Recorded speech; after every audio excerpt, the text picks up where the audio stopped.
Welcome to the World of Warcraft Boss Design Workshop panel. Don't run into that.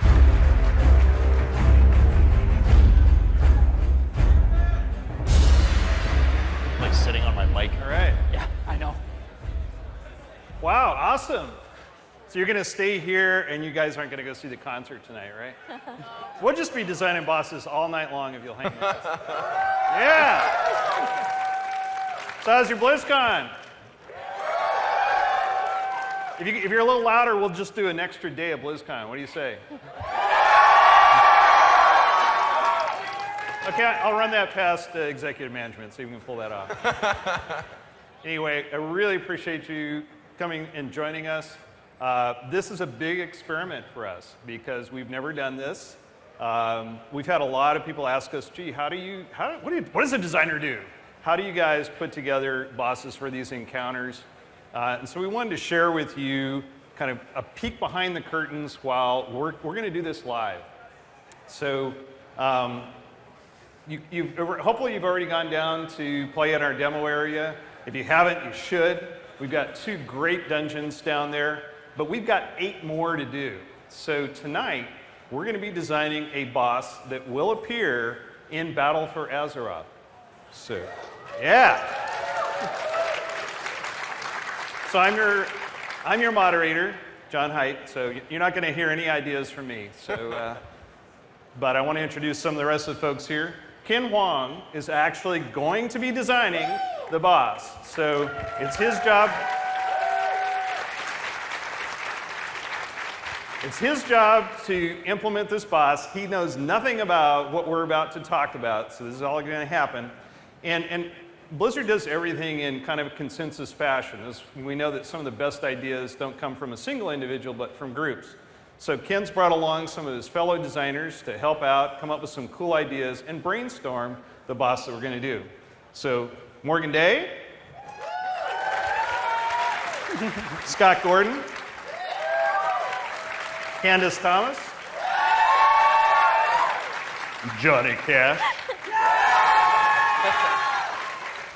and this guy, reaching out to community is super important for us in tuning our bosses, getting good feedback, and so we've invited Ted Sloot Baczynski to join us tonight.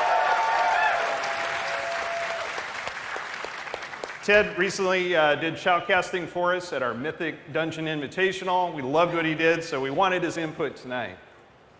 All right, so Morgan, tell us about dungeon creation. How's it go? All right, so today we're here to brainstorm a dungeon boss. But before we get into that, we wanted to take a couple minutes to provide you guys with some context and give you a look behind the scenes as to what our process looks like and how we got to where we are today. So the first thing we have to do when we're creating a new dungeon is we have the pre-production meeting. This is a pretty small meeting where we just have a couple of people where we try to establish a few things. Things like, what's the setting of this location? Is this a haunted manor on the top of the hill like our dungeon in Dressvar? Or is this like what we're talking about today, where it's more of an exterior space where you walk across a cliff face? Additionally, we have to talk about things like, what's the story, right? What's my motivation? Why are we coming in here? What was the purpose of this place before we showed up? And most importantly, for today, what is the boss list, right? What are we going in there to punch? Coming out of that meeting, we always know exactly who the end boss is going to be, but we often have to figure out some of the supporting cast later on. But really, the goal of that meeting is to come out of it with enough information to create a 2D layout. After we've iterated on that layout a little bit, we're ready to have what we call the art kickoff meeting. This is where we get all of the stakeholders who are going to be building and creating and bringing this dungeon to life into a room, and we have a bit of a brainstorm. I call it a brain dump, really. We just kind of talk about all the information that's come up to that point. And we do a lot of brainstorming in there, too, to discuss, like, what's the purpose of this room? What is in this area? What would this boss be in? After we have that meeting, we're ready to go into full-blown production at that point.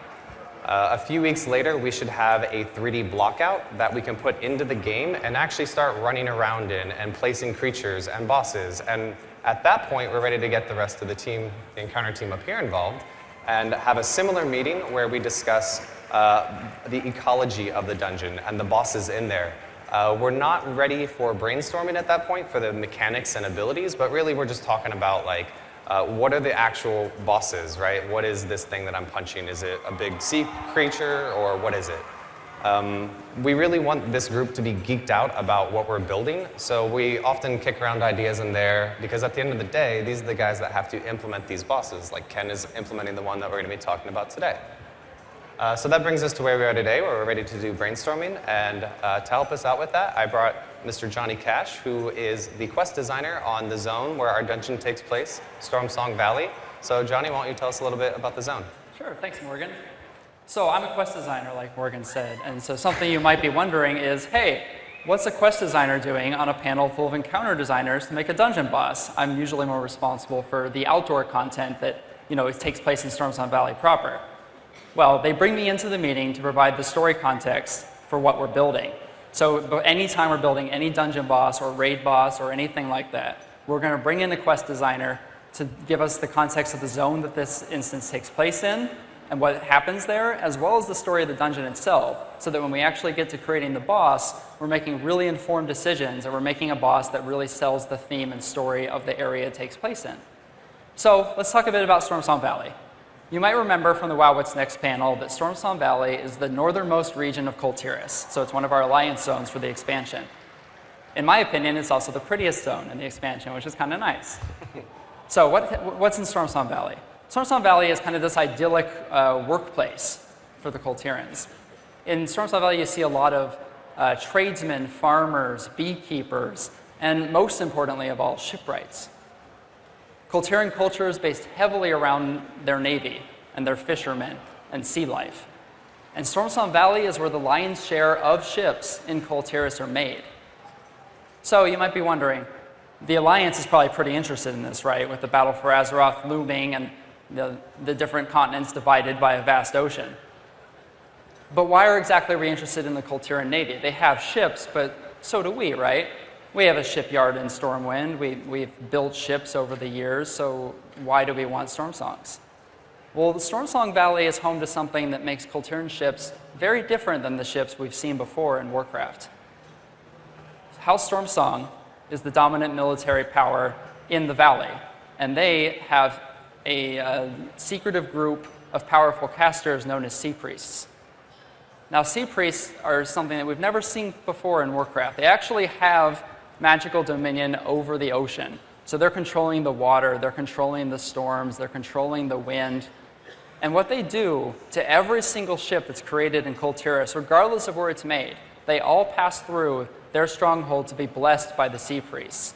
And that magical, the runic binding on every single vessel is what makes them unlike anything we've ever seen in Warcraft before. So, their stronghold is the Shrine of the Storm.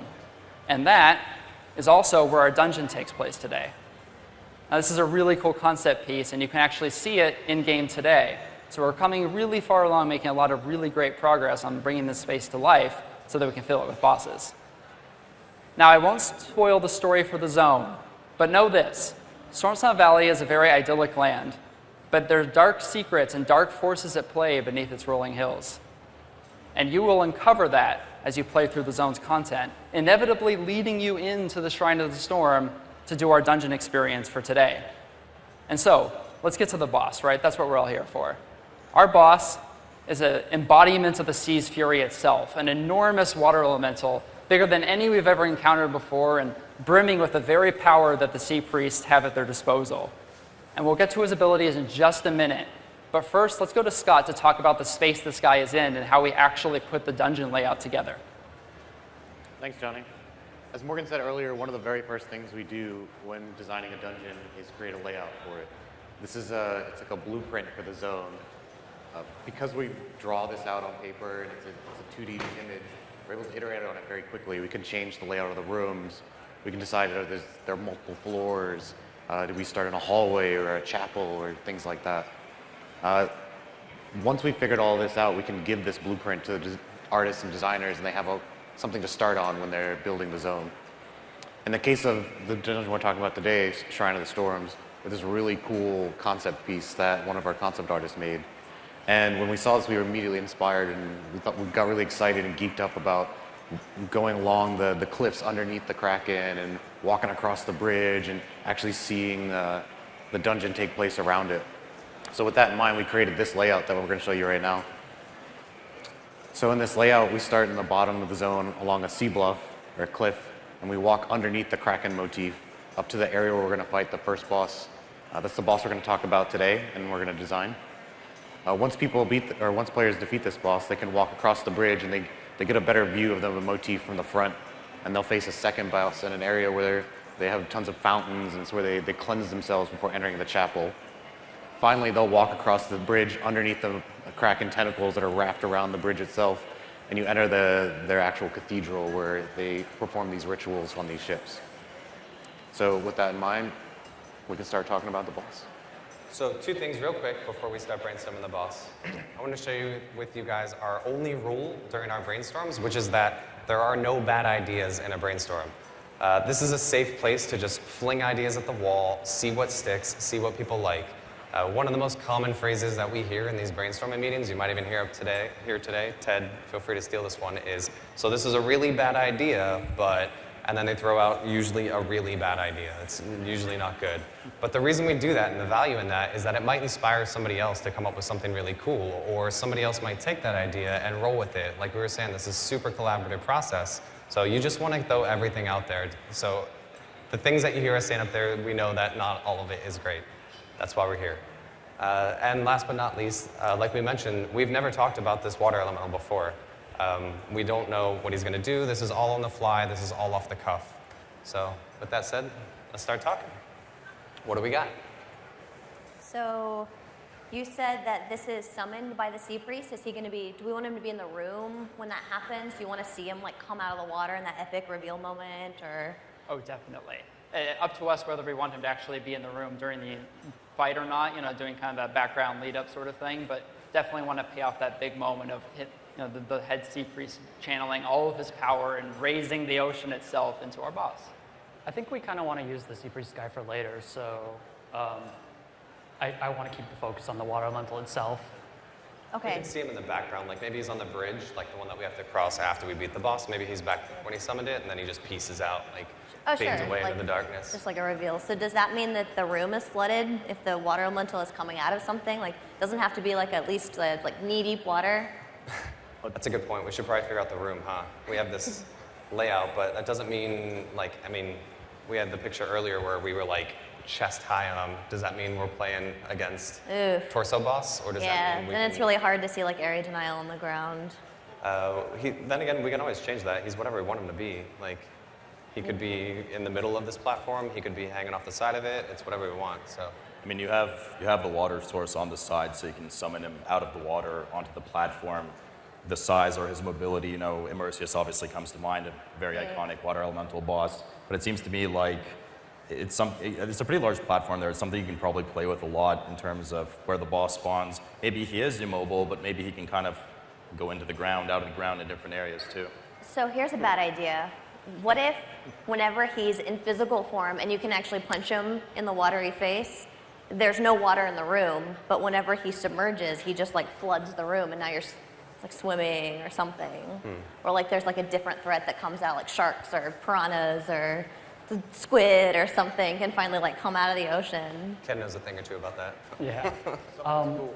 Oh, go ahead. Something that's cool about a water elemental like this is it can have a lot of different shapes. Like it actually could turn into a wave that washes over the platform, and it could play into what Ted was talking about of like maybe he starts out off the cliffside. He is so large that you're fighting him from the waist up, but then he turns into a wave and crashes onto the play space, and now maybe there's more than one of him. Or the way I see it from kind of the player fantasy going in, there's that this guy's trying to defend this temple, trying to defend this dungeon, make sure nobody gets through that door and see kind of what's going on. And you guys have this idea where it's on the cliff side, so it makes sense to me to have a water elemental boss that's literally trying to wash you off the side of the cliff. So maybe there's a kind of wave thing you guys can do where if players don't move out of the way and they're going off the side of the cliff. No, that's totally cool. We've done that in the past in like the Alakir fight. It was a big elemental guy on a platform, and if you got pushed off, it wasn't game over for you. You didn't necessarily die. We just gave you a very flashy return back to the platform that just so happened to take you out of the game for like 12 seconds as like a punishment, but not necessarily game over. That's totally something we can do here. A dolphin sh- could rescue you. Huh? A dolphin could rescue you. Heck yeah, What was- flying dolphins. What was the Shedman Burial Yeah. boss? He was like trying to pull you off the platform though. This guy could be like splashing you with water, trying to blast you off of it though, like just Yeah. the inverse of it. But it's kind of what you would expect a water elemental to do. Yeah, and so I guess another big question is most of our water elemental bosses like that look like this have been sessile, which means they can't move. Is that a direction we want to go here? Do we want them to just like submerge and show up somewhere else like Raiden, or do we want him to actually be mobile if the room is flooded with water? Like, can we get like a cool like evocative anime of him walking around the water? just scooting. Or just scooting around. I think it could be cool. Like, I really like Ted's idea about flooding the room and doing the water thing. You could almost imagine an A-B alternating sort of thing of he's against the cliff, he's very large, he's very imposing, and when the area is covered in water, now he has that kind of, it's his element, so to speak, right? And he can actually move around and come after you. Maybe he's a wave, maybe it's his model, he scales down some. There's lots of options there. I think we should try to avoid the waist up boss for this one. Usually when we do that, it's like, when you think of just scale, right? Right. If you think of bosses that are that size in a dungeon, you think of Helya, you think of Wrath of Ajara, like those are always the end boss. Because if we start with a boss that's this big, we're going to be punching like the pinky toe of our last boss if we want to make it not feel less epic for the last boss. So I think with this guy, we want to go something not waist up. Maybe it is a mobile version, like if we actually got like, I'd have to think about what animations Immersius has, but like he looks like the Warcraft 3 water elemental, right? Who's just like kind of scoots around. Yeah, scooting, that's a good word for it. What if, so do we want it to just be this one elemental, or the cool thing about water is that it can just sort of disperse and it can become whatever it wants to. We want to do the thing where like it splits into 2 and then you can like cleave it and then it splits into 4 and then you can start AoEing it and go crazy. Kind of like how Tectus ran. Yeah. Was that Tectus? Well, Tectus would Tectus. you'd get him down and he'd split into 2 guys. Yeah, That sort he of thing. like kept duplicating. That was cool. And the mechanics were even duplicating also. That'd be pretty sweet. That could be part of the AB phase structure, or that could be like a phase C, like a bonus phase where you don't necessarily get a damage buff, but just by virtue of being able to AoE, you're doing more damage to him before he like reconvenes in some kind of way. So you just dropped a few buzzwords there in terms of phase structure. You want to explain that a little bit? Sure. So, like Johnny was saying, there's like an A-B phase structure, which means that he'll do one thing. He'll have like one set of abilities. He'll have one set, like he'll be in his one form, and then he'll shift over to phase B, but then eventually return back to phase A, and then it'll just keep cycling through the fight. And then like a phase C might be like you go through phase A and phase B enough, and then he gets low health, and then he stops going through phase A and B, and then you get a bonus phase C or something like that. I was just actually thinking about the Tectus idea plus the like pushing you off idea. It'd be kind of neat too, because with one, it would be like push you at like 3 yards a second. But as you get more and more of them, the force, like more of them are pushing us back would be kind of cool. Or maybe just like only one person is pushed at the start, and then towards the end, if there's 3 of them or 4 of them by then, like all of us are getting pushed back by then.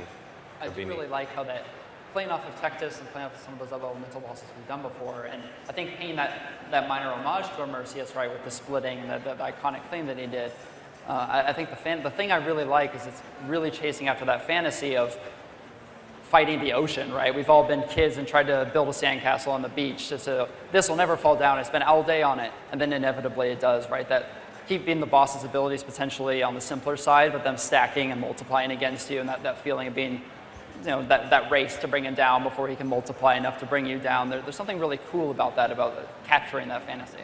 It's also not splitting into lots of little droplets that reform. Right, it gives it a different flavor than what we've Exactly. seen before, but it You is can avoid that. consistent. And it doesn't have to be droplets. It could just be smaller versions of himself. He could just totally. be like he's everywhere. He's like a reflection of the ocean. He's in all places at all times. And maybe like you DPS one down and it bursts into water, and then something drops its heart, or who knows, its shackles. Does it have like the classic water elemental bindings of the? Oh, it does. Ooh, Well, and he was tentacles. summoned, right? So I think, yeah, I think what's really unique about this guy is he has those kind of Cthulhu chinticles, as you call them, going on. So there's definitely this kind of, I mean, from a player side feeling, whatever we know, that there's this kind of void, old, gaudy kind of presence going on here because of just the way he's structured. And then one of the key pieces we saw earlier was there was that just tiny person on the cliffside fending. It almost even looked like they were just attacking him, ready to stab him with those chin things. Yeah, so I can imagine that he actually like physically punches the tank. He's not like a caster that's water bolting. He's just like, ugh. That's interesting. What if going with the chinticles and the idea of like the shadow as well as water idea, right? Yeah. Like, because we've just been focusing on water. Ted brings up a good point, which is we potentially could play off the shadow kid if we're saying that this guy's some form of corruption or something, but like maybe he's using both water and shadow, right? But then as he's splitting, potentially the water is getting more powerful and the shadow, like something's getting diluted there, right? It's probably not the water because he's just splitting, but maybe the shadow ability that he's using is getting weaker as the water ability is getting stronger or something like that. Interesting. Or also riffing off of that, what if what you're actually killing is like the corruption and there's like a dark something in some of the water elementals and you have to hack through the elementals to find out whether or not they have that corrupted core or whether they have like that magic nugget or whatever it is that the priest was like, take this. Like the XT heart just falls Yeah, out. like The shackles that are on the water elemental that could be the source of its corruption. yeah, that could be kind of cool. You wouldn't want to actually punch bracers, but the idea would be like to break the crystal that's in the side of his bracer. Yeah, maybe that like dispels the illusion or whatever it is that's making the water elemental what it is. Maybe he can't reform once it's destroyed, and so like maybe you're killing him over and over and over again, but it's destroying the bracers that ultimately beats the fight. It's like a shell game where there's just infinite ones of them spawning and you have to keep finding the one that has the bracers on it to kill the one with the bracers, and you're just getting like overwhelmed and it's splitting and you don't know what to do. And then all of a sudden they just wash you off the platform. So the damage you put into the non-bracers one, they just kind of fall down into puddles of water and come back into the Yeah, that's awesome. Or like when you kill them, they deal splash damage. No. Don't encourage her. I got a million of them. I got Wave Event, I got Soak Mechanic, I got this all day. So funny. Just don't talk about soap. So if we did want to do a C phase, kind of riffing off that idea of finding the corruption, that might be a little bit long for a first boss, but maybe once you do find that source of corruption, right, it reveals its true form or envelops it completely in shadow or something like that, and you get that last burn phase of a void elemental sort of thing or a void walker sort of thing. There could be something cool there. I don't know if we need to do A, B, and C for the first boss. I think just doing the A split apart B thing is kind of cool for this guy. So would there be some kind of, I know it's really satisfying for players a lot of the time, and we had a few instances in Seed of Triumvirate now where there's a kind of big damage intake phase, 200% increased damage, or you get some kind of buff or something. It's usually pretty satisfying, especially for the DPS to have that kind of thing. So I feel like there might be room on this fight to do something with the water theme and, I don't know, air bubbles, whatever it may be, to have that kind of thing. You could do the kind of thing where you have to pace your DPS, because if you burst one of the elemental adds, then it does do AoE splash damage, as it were. And so if you kill too many at once, then you just wipe, that. Splash. So I missed a part. We're not doing Tectus 1 to 2, 2 to 4. There's Could be anything. tons of little ads. I think that still works. The Tectus 1 to 2, 2 to 4, it's just one of them keeps the bracers. Or sometimes two of them have the bracers, or you just have to seek them out, and there's like waves coming at you. It's like hard to see. You could even give them that screen effect, like whenever you're invisible. Sometimes like maybe you're drowning or something that's hard for you to see. Like not all the time, obviously, but he afflicts you with Curse of the Ocean, drowning or something.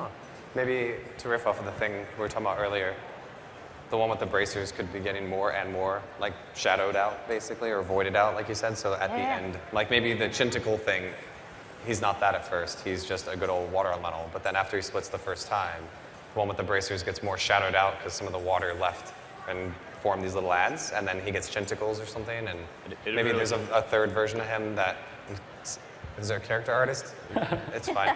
There's a third version of him where like he becomes purple and more shadowed out, basically. That's exactly what I was going to say. You could just change his color. It just gradually becomes more purple. That'd be pretty cool to see. You can even do a cool... I'm kind of curious. So you're starting with a piece of concept art.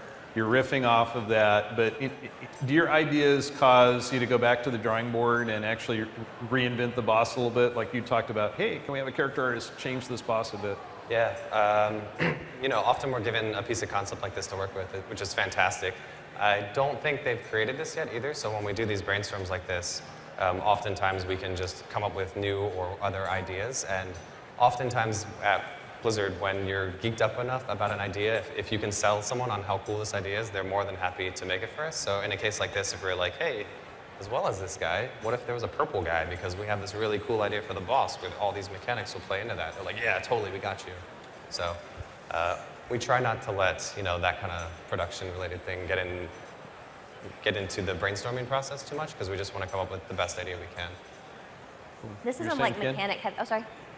Oh, I was just mentioning, it'd be cool, like, we have the idea of him transforming into more and more evil versions. It'd be cool, since we're on the side of the river, of seeing the actual good water of him whenever you phase transition come out and like flow into the river and like kind of get away from him. Yeah, or maybe he goes off the bluff's edge and he just becomes enormous or something like that while you're dealing with the little ones. Because I just had a thought of like, just kind of a cool visual moment. It's not like a neat mechanic, but like he has this anim where he like makes the water rise and like the orbs of water are coming out like globules or something, and he's just like, kind of like in Fantasia whenever Mickey's doing like the, or like a Hadouken, you know, like a really get it out there, you know, like, sorry. So it sounds like this guy actually ends up being more of a void walker, right? By the end, you mean? So he starts as a water elemental and you're slowly siphoning him off to be a void walker at the end of the fight. Sure. Just visually, I'm trying to think what that Yeah. would... Sounds like that's, I mean, they both have the same cuff motif. They're kind of controlled by something. Totally. Is there a way we could make the shadow and water kind of work together in some way? Like to me, that would be the most interesting thing, is if the shadow, like, almost was like opposed to the water, or if they interacted in some way that made the mechanics more interesting. It could be the kind of thing where if you touch bad water, you get debuffed by shadow or something, like you're impure or you're unclean in some kind of way. Is that part of the Sea Priest kit? Do they manipulate light and shadow, or like what? Are they just like nautical themed? It's definitely leaning very much on the nautical theme. I think if Okay. they did some of the light shadow stuff, it wouldn't be completely inappropriate. Okay. But I think doubling down on the storm water theme makes a lot of sense, especially going into that later boss that Scott was talking about where they're like cleansing themselves. There's something cool about they have some way to get rid of the shadow, but I think they would get rid of it in some way that feels nautical. Okay. The thing you mentioned about the unclean debuff, you could have the like pools of clean water, and actually walking into them removes that. Yeah. But then you've created a pool of bad water, and maybe that's what animates it as a shadowy apparition or something like that. Like, Sorry, unrelated, but I just had a random idea. There's a boat, and there's a channel, and there are boats. Would we be able to get them involved somehow? Like, or would that be worth discussing? they're like shooting their cannons at you I as don't they know, drive maybe, by. yeah. I mean, Like on heroic mode, one just comes over and bombards you for no freaking reason Exactly. whatsoever. Just like, hey, F you. Mythic mechanic, maybe? Bunch of cannonballs shooting on the side of the platform, get worse and worse, those kind of soft and rage style. Tyrannical boats. that could be cool. So it's probably a good time for us to just sort of take stock of what you've heard so far. How much of this is kind of sticking with you? What do you want to roll with from this point, Ken? I think some A/B phase version of the fight works out pretty well here. One where he's the big water elemental with the bracers, and after you do some amount of damage or some mechanic to him, he'll break up into a couple different pieces. One of them is the real one with the bracers that you're fighting, and then after you maybe get his health low, they'll reform up into the big guy. Each time he'll reform up into the big guy, he'll get a little more shadowier than before. Maybe go back and forth a couple times before the fight ends. What'd you think of Morgan's idea at the end there of rolling in the boat and the cannons? I think if we were to use the boat, probably be for Heroic Plus.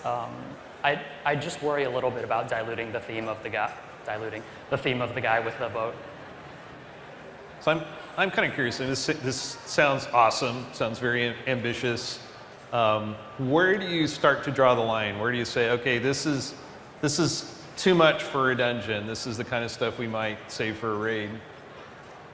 So far what we have doesn't scare me that much. So one of the things that we always try to consider with dungeon bosses is just how much time players get to spend with them, right? So with a dungeon boss, we expect it to really only last like a couple minutes, like two plus-ish minutes. With a raid boss, we're talking about like many minutes, from 6 to on up. So we know that there's a lot more time to let mechanics as well as additional phases breathe. So we have often done like A/B bosses, like where we go from one phase to the next, back to the next, or even just at 50% health, trigger the next thing, right? That's usually where we try to stop the complexity level for a dungeon boss. So this is pushing it, but I think we're okay. We also don't want to overload you with mechanics. I think that the rule of 3 is a good number for game design, where you don't want to have someone have more than 3 things in their mind at once. Like, what is my objective? What am I dodging? What else could possibly play off of that? And that's about as far as you want to go for the casual not casual, but the 5-man, possibly pug group mechanic. And when do you start incorporating, the different roles? Like, hey, what's the tank doing? What are the healers doing? What's melee? What's range doing? I think that would be like what Ken does. So the way that we describe this sometimes is whenever they do the dungeon layout and they're trying to figure out who's in the dungeon, you write the 1-sentence version of what this boss is. And then when we sit down and we have this meeting, we come up with the 1-paragraph version of what the boss is. So we say okay, it's a water elemental, but also it splits into 3 and it's pushing you off the side. But then Ken would take everything that we're just sort of vomiting out on stage right now and then turn that into a 1-page design where he decides okay, now how is this meaningful to the tank, and how are we making sure we're doing enough damage to keep the healer engaged? We can come up with some cool ideas on how to kit that and how to theme that, but ultimately that would be up to Ken. So he's boxed you in a little bit now. So you want to spend a little bit more time kind of working within that box? So no boats. No boats. Maybe heroic. There's life. Maybe. Maybe. It'll happen, maybe. Heroic boats.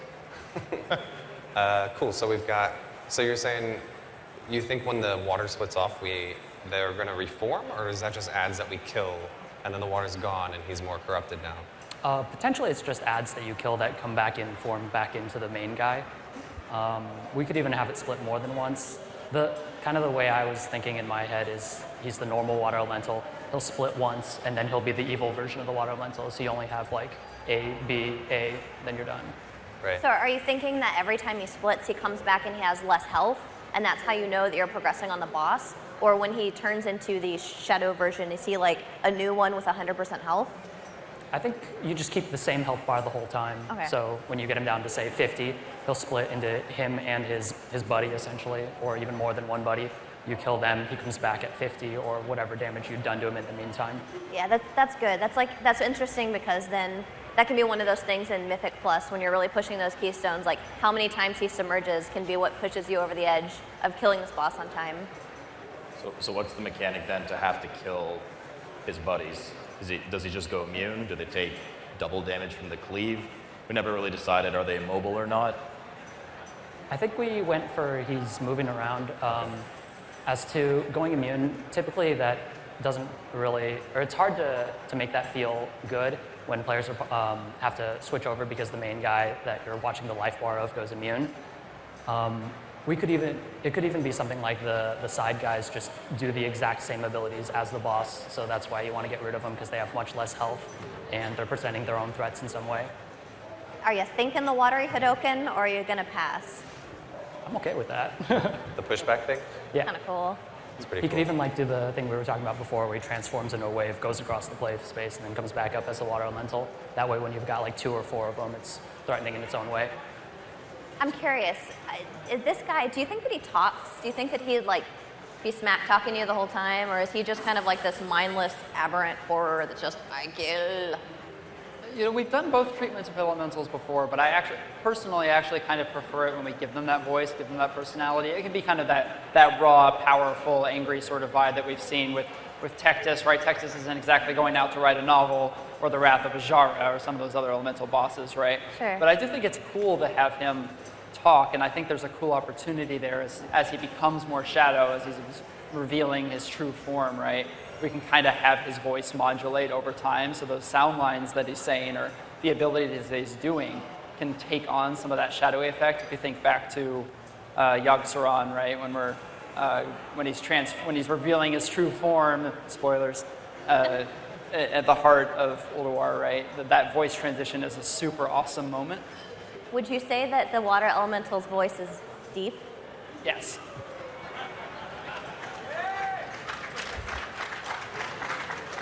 We never have any puns in anything that we do in World of Warcraft, by the way. It was a nice career for a while, so you guys fired Monday. Morgan, I had an idea to keep the boats. Oh, I'm in. Just hear me out here. I like the boats. If players get washed off by the waves, right? I'm assuming it's the wave mechanic is actually what would knock players off. Yeah. They get brought back onto the platform by the boats. They get shot out of a cannon back. Or someone fishes Like them a, up like out a of the water. circus. Yeah. Like the Colterans are just like, hey, and then they shoot you in a cannon back onto the... Yeah. That could be a cool way to hit what is basically just a stun mechanic. Right. And maybe fighting this guy, or facing that guardian is kind of their ultimate, their rights, right? And you can't enter their sanctum, and that's part of the story that we're trying to sell in the zone. Is this is a place where nobody goes except for sea priests, and so we could tie it into conquering that passing that as their test to enter their sanctum. That's cool. Yeah, because we can't just death touch you or kill you instantly for getting knocked off. It's a dungeon, first boss in the dungeon, no less. It should feel like a timeout. Like, here you go, sit in the corner, jump in the cannon, get back up. All right, you're back in the fight. I mean, we can. We'd just be big jerks. Right. You could always do the water spout, but you could also do a ship. Yeah. He could pick the boat up and throw it at you.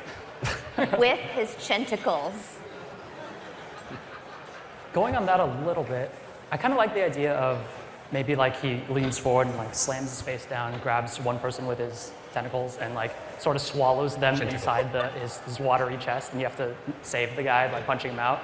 And that's threatening in its own way because if he splits into multiple guys, then He has bad times. he has these two perfectly good hands, but he's just like, I'm gonna get you. I love it.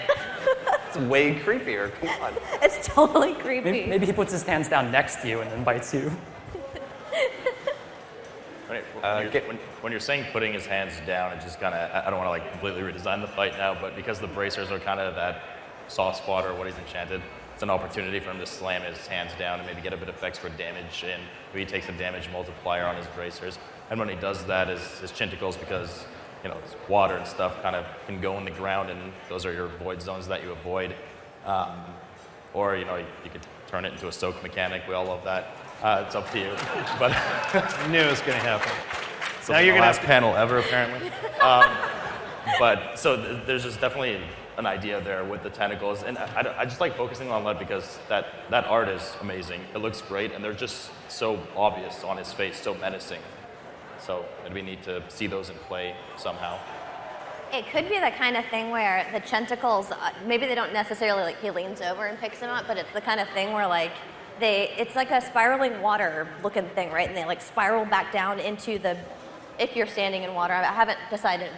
Have we decided if the room is chest high, knee high? Is there any water in the room besides him? I think it's just a solid, dry platform above the river itself. Okay, because I was thinking they could turn into friggin' chin tornadoes and go down into the water and then funnel you up out of the water and then just it was just a thought. Changing subjects, we haven't talked about Shadow at all. Right.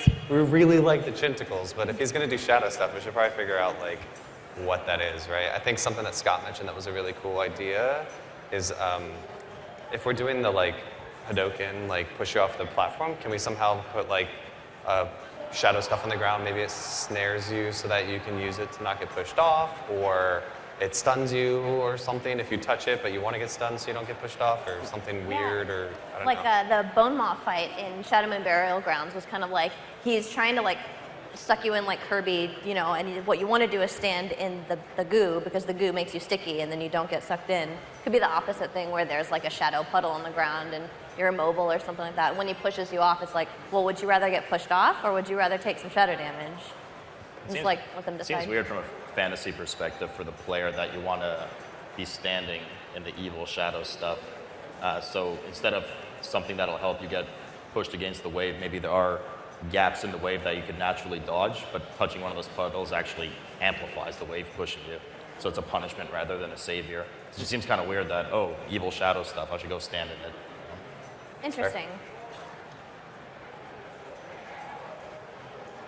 Do you imagine that one of his primary attacks that's just like doing damage to the raid would be shadow, or do you think that it would mostly be water? I think a cool flavoring thing is like it could be water at the beginning, and then when he transforms, it turns into shadow. That's cool. To Ted's point, you could do something, since we got tentacles, you can get the water version, or shadowy version of like, maybe something actually grabs you, like physically grabs you. That could be interesting. Like maybe it's even a big wind up, like Ted, you're gonna get pushed off the platform and you wanna go jump on something or get grabbed by something, one of the tentacles maybe, to not get knocked off, or I don't know, I'm just trying to wrap my head around what is the shadow part of the guy, since we have lots of really strong themes and kit ideas for the water, what's the shadow? Well, it kind of depends right now because I guess everyone's kind of on board for this wave mechanic pushing you off, but there's some disparity right now between, is it just going to be one big inevitable wave that goes through, or are there going to be several waves and you kind of have to Frogger your way through? Yeah. And I mean, you can maybe get hit by one, it'll set you back a bit, but ultimately there's maybe 2 or 3 layers that you have to dodge in order to get back to the platform or be safe. I think splitting those up into 2 different abilities or mechanics is kind of the way to go here. One would be the waves that kind of go across and you dodge them or you take a bunch of damage, and another is kind of like a water jet that he channels on you that's shooting streams of water trying to push you towards the edge. So would just him be shooting it, or when he splits, we'd have 2 of them, 3 of them, 4 of them? Absolutely. You could have a bunch of them channeling on a bunch of different random people, pushing them towards the edge. So it's like a bullet hell of waves where you're trying to dodge all the bullets, but then when he splits, there's even more of them, and it's your worst nightmare? Yeah. So would there be some inherent benefit to not killing those ads? Because I know when we think, especially about Mythic Plus, it's all about there's some kind of risk reward and trying to be efficient, even if it's at the risk of perhaps wiping. So would there be some benefit to not having to kill the ads that he splits in, outside of saving some damage because you can funnel it directly into the boss? You know, the risk being, of course, the more there are, the more damage, the more people can get knocked off. But where's the benefit of not doing that? Or is there one? Should there be one? Yeah, I agree. I'd have to think about it some more, but I want to lean towards the making killing the ads a bonus and really want to push that rather than let you just tunnel the boss and ignore everything else on the side. You could do the thing where if you kill one of them, then that's like part of his health, right? So every one of them that you kill is like 5% off of his health, and he could just have an enormous amount of health. And like, I don't know, that maybe that doesn't feel good whenever you're punching him outside of that phase though. Like you're hitting his hit points by like 1% every 6 minutes. What if the water is normally considered like pure, right? Like holy in a sense? And there's a mechanic I really liked from Il'gynoth where you're taking the ads to the edge of the actual boss's domain and you're killing them there, so location actually matters. Yeah. There could be something cool where when the ads die, they explode, right? A big splash of water. And particularly the more voided out the main boss is, the more damage he takes from this holy water. We kind of play off of that theme. Oh, interesting. Like maybe they always hurt him some, but like the closer they are to him, the more damage they're doing to him. like the water is the antithesis to the shadow. Right, which could tie in really cool to kind of the rest of the dungeon and sell that like there's a stark difference between those two things. Just trying to figure out a way to sell that mechanically in the fight. Right. It's cool. Just something about that risk reward, right? Of like, Yeah. oh, if they're both doing waves, having them close together is bad, but taking advantage of the extra damage could be like on Mythic Plus, that could be a great time savings if you have the skill to do that. Yeah.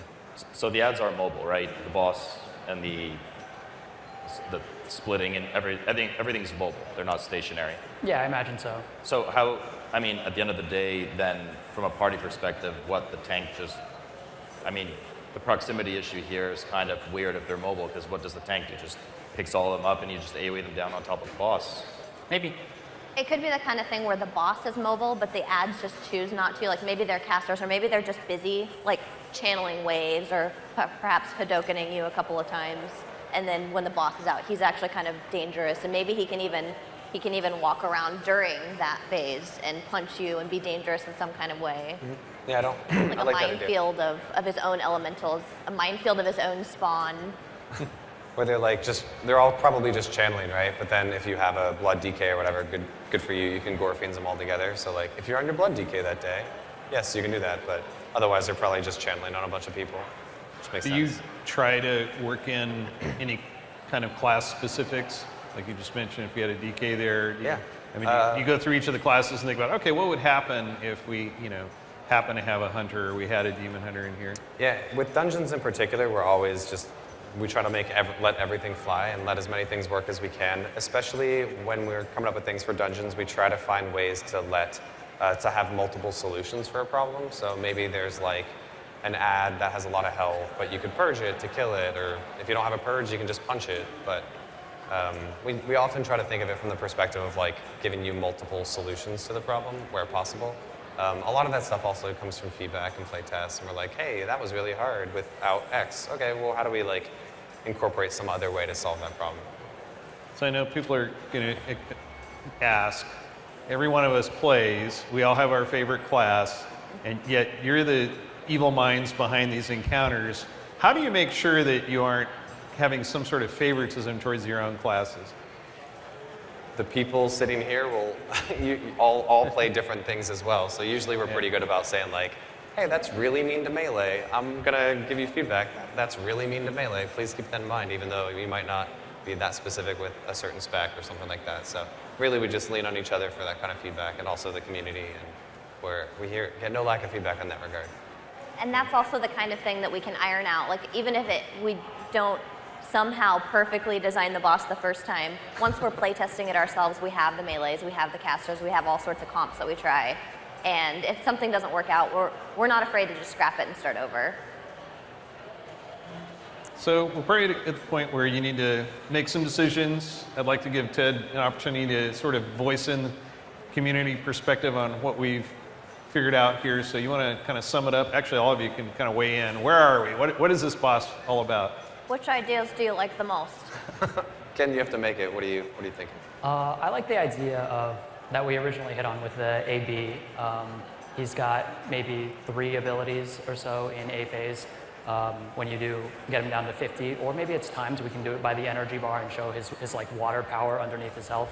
He'll split into a couple dudes.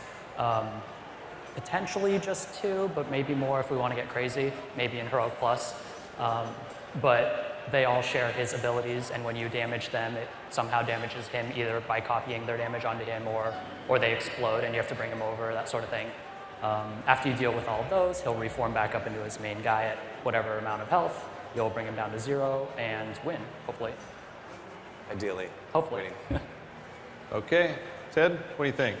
Feedback? I hate it. No, I'm just kidding. I mean, it sounds great. No, there's obviously there's always a bit of a disconnect between how you guys imagine things and what the players end up finding at home. It could be bugs, could be just something didn't come to image.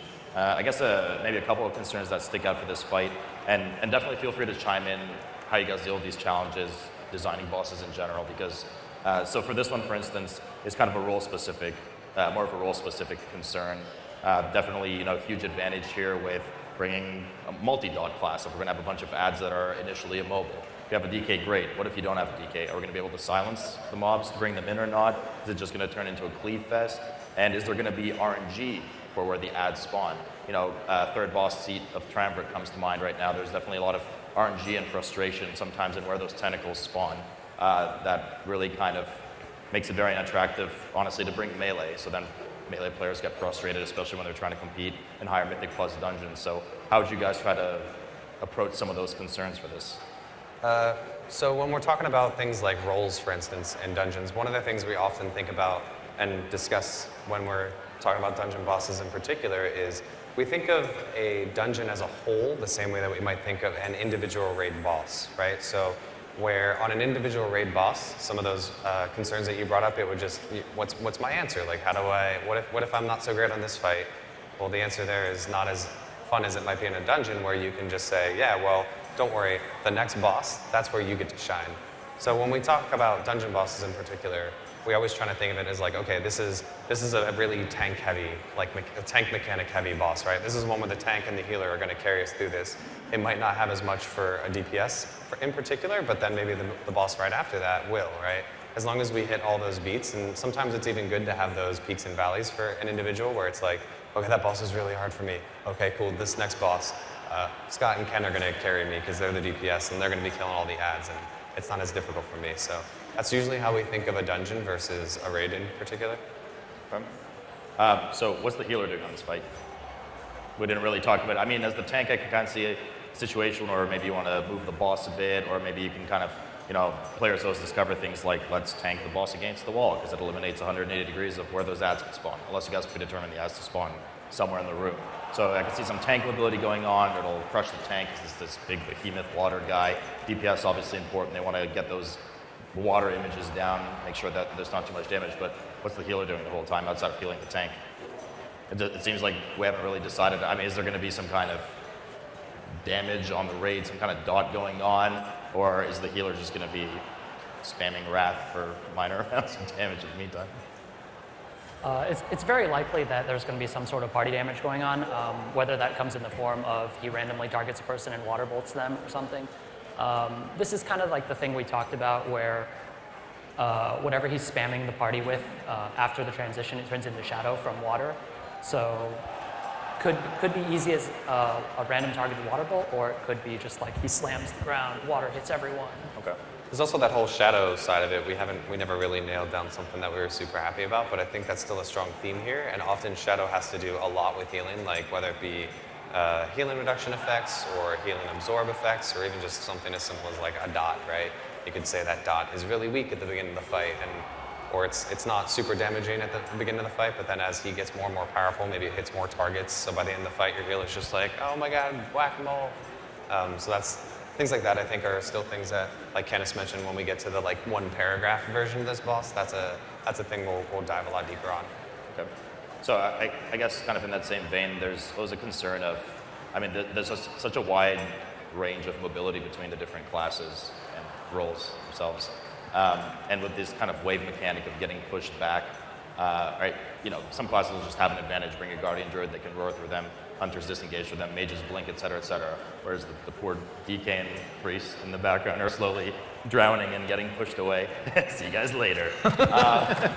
But so where do you, I mean, you'll never be able to design a fight that satisfies everything. It's just impossible. But where do you guys, especially for a first dungeon boss, where do you kind of draw the line on what's okay? Like, what is too much that we're really making those low mobility classes suffer a bit too much here? Or we're letting, you know, things like Guardian Druids, whatever, shine a bit too much maybe? Like, where do you draw that line for these kind of encounters? I think for dungeons, it's just a question of, is it mandatory or not? Like, is it a bonus that I can run and that I don't have to hit my W button to stay going forward as much? Or is it just guaranteed gonna throw me off the ledge if I don't have a run speed buff? Like, obviously, that's just kind of like a tuning knob where you decide whether or not, you know, moving is a bonus or if it's necessary. Yeah, we're always looking for ways to make it feel like really good about having a specific class with you, especially with mechanics. But not only that, like with the dungeon, we have all kinds of opportunities to fit that kind of thing in. You know, like with Court of Stars was a dungeon that we were experimenting with a lot in terms of like how much class and profession and different mechanics can we put in to make people feel really cool about what they can bring to the fight. So that's always a place where we're looking to have opportunities there. Like Candace said, with the dungeon, I don't think we would ever consider it like mandatory that a thing is there. It would just be like, cool, if you have this, you can skip this ads phase, or if you have this, you can, you know, CC those ads until we kill the boss, and that saves us a little bit of efficiency. Cool. Actually, I'm glad you mentioned Court of Stars, just kind of, not really off topic because it's related to dungeons, but was that kind of model or experiment, was that successful in your guys' mind? Is that the kind of thing you might want to explore going forward? Because it certainly added a pretty cool, you know, unique flavor on a dungeon that we usually don't see. Because dungeons in a lot of players' heads are, well, you start, there's trash, we kill a boss, there's trash, we kill a boss. So it's cool to see this kind of twist. Do you guys, is that something you might work on in the future and try to have some different mechanics of the dungeons themselves? I thought Court of Stars was very successful, and it's a really fun dungeon, and we use it as a reference for dungeons we're talking about in Battle for Azeroth, of like how can we incorporate those kind of things. Obviously we have to consider like Mythic Plus runs and what happens to the group where no one knows what's going on, and are they able to be successful still, but I think it was good. Cool. So I guess more in your territory than Johnny. In terms of lore and aesthetics, some players don't care. I care though. I like going in a room and feeling like I'm in this shadow-corrupted water ledge and things are really dangerous. So how important is it for you guys to kind of develop these environments, you know, really well for the players to go in and be like, wow, I mean, we've just done a ton of Antor's testing now for the BTR, just kind of as an example leading into this, and going on Agrimar's platform was just mind-blowing. Or going upstairs to Argus was like, oh, this just looks awesome. I don't even care if the fight's like really bad. This is just great, you know? Not that the fight is bad, I'm just saying. So how much attention do you guys pay to these kind of environments so the players really feel, I mean, this is a role-playing game at the end of the day. Players really want to feel like they're invested in the environment and that it's cool in a creepy environment, whatever it may be. So in this case, it would have to be this kind of, you know, ledge with water and wind, and you feel like really unstable. So how much do you guys pay attention to that? We actually pay an immense amount of attention to that, but both in our dungeons and in the outdoor world too, right? It really takes the entire development team to really sell that fantasy, right? Like you mentioned, we're a role-playing game, and we've been talking a lot recently as we're developing Battle for Azeroth about how do we make sure that we're always capturing that fantasy, that I am playing this class and I'm in this world, and this world is a real place and feels real, and it has its own problems and things I care about, right? So it kind of varies on the specific situation, but it can be as simple as the dungeon artist that made Agrimar's room made it just super incredible, right? Or the character artist that made this boss here just made the shinticles so incredibly intricate and they wrap around so interestingly that you can't look away from it, right? But it's something that we think about a lot. And for all those people out there that don't read quest text, or they're not caring what the story is necessarily, it's just not their thing, that's completely cool, because our job as storytellers at the end of the day is that you cannot help but understand what's going on. The goal is that if you're listening to music and talking to your friends and all those wonderful things that we do while we're enjoying games and playing World of Warcraft, you can't help but notice what's going on. You can't help but be like, man, that room was really cool. What was that guy again? Who is that? Who's Agrimar? And then you go on the best 6-hour journey of your life figuring out all the answers to that. So hopefully, six is hopeful. You can't help but absorb what's going on. Like there's like some ocean stuff happening, and I'm pretty sure that those dudes like betrayed those other dudes. What was that all about? And that's totally enough for us. Cool. So this is we probably need to draw the brainstorm to an end. I really appreciate all of you doing this. I know that we would normally have a lot of meetings, and you do this over many, many hours to decide what the mechanics are. And certainly we haven't had to do this in front of a large crowd, so that's awesome, because they really did not rehearse this boss at all, so these ideas were raw. But thank you so much. I'm curious though, I think everyone wants to know, what happens next? Once you figure this out, what's the next step? Yeah, so we usually have a couple of these meetings where we talk about individual bosses or dungeon bosses and mechanics like this. At that point, we then hand it off to Ken, who will go work on what we call a paper design, which is where he really just takes, anywhere from a couple of hours to a couple of days to just work out all the details about what this boss is going to be doing, what each role is going to do, what all the mechanics are. At that point, he sends out an email to the team, and we send feedback back. We iterate on that quite a bit up until the point where you're ready to start implementing and putting it in the game, and then we can play test it and get it into our community's hands and go from there. Very cool. So we're gonna bring this to an end. Some of us are gonna hang out over by the arch there at Darkmoon Fair if you want to ask questions or have some comments. With any luck, everything we talked about tonight will be in that dungeon boss exactly as we described it, with no changes. But there might be a few changes, but you can be rest assured that you helped us put together a cool boss tonight. So thank you.